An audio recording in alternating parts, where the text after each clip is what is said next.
Les nouvelles photos d'Insight, une sirène des mers et les gorilles qui trichent. Bonjour à tous, voici votre concentré d'actualité scientifique pour ce dimanche 9 décembre.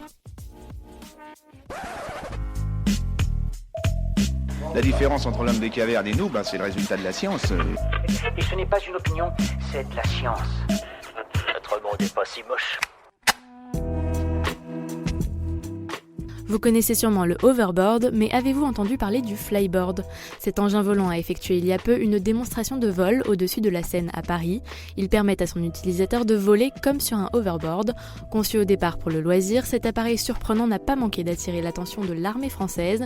Pour l'instant, il ne peut voler que pendant 6 minutes sur une dizaine de kilomètres. Comment relever le défi de nourrir 10 milliards de personnes en 2050 ?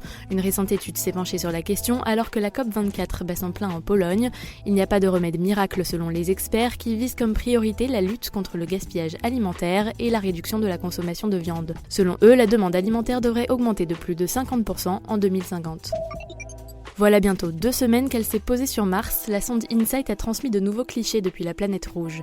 D'une résolution impressionnante, ces photos fournissent aux scientifiques de la NASA un bon aperçu de leur zone de travail. Pendant 2 ans, la sonde va collecter des sédiments pour nous permettre d'en apprendre plus sur le sol martien et sur la formation des planètes telluriques.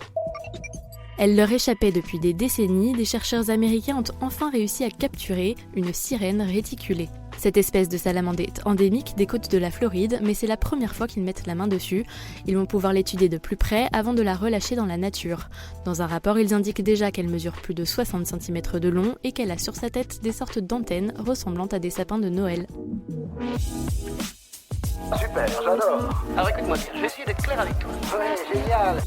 C'est une image rare, les astronautes de la Station spatiale internationale ont filmé depuis l'espace le décollage de la fusée Soyouz. Dans cette vidéo accélérée, on aperçoit un petit point blanc suivi d'une volute de fumée qui suit le trajet de la navette en route vers l'ISS. Elle a acheminé le 3 décembre dernier les nouveaux pensionnaires qui entament une mission de 6 mois. Sera-t-il bientôt possible de greffer des organes d'animaux chez l'homme ? La médecine vient de faire un pas en ce sens puisque des babans ont vécu près de 200 jours après une greffe de cœur de porc. C'est le tout premier succès de ce genre de pratique appelé xénogreffe. L'idée peut paraître étrange mais elle permettrait de soulager la liste de demandeurs de greffe où la demande excède très largement l'offre. D'après une récente étude, la perte de motricité pourrait augmenter les capacités intellectuelles. Des chercheurs français révèlent en effet que les personnes atteintes d'amyotrophie spinale posséderaient plus de neurones dans certaines zones du cerveau, notamment celle de l'intelligence. Les humains ne sont pas les seuls à tricher, les gorilles aussi. Des scientifiques ont fait cette étonnante découverte en soumettant des gorilles à un jeu de réflexion.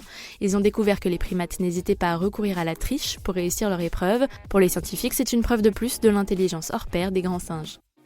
C'est tout pour aujourd'hui, on vous dit à demain pour de nouvelles actualités scientifiques. Voilà. Il ne reste plus qu'à vous remercier de votre attention. Au revoir.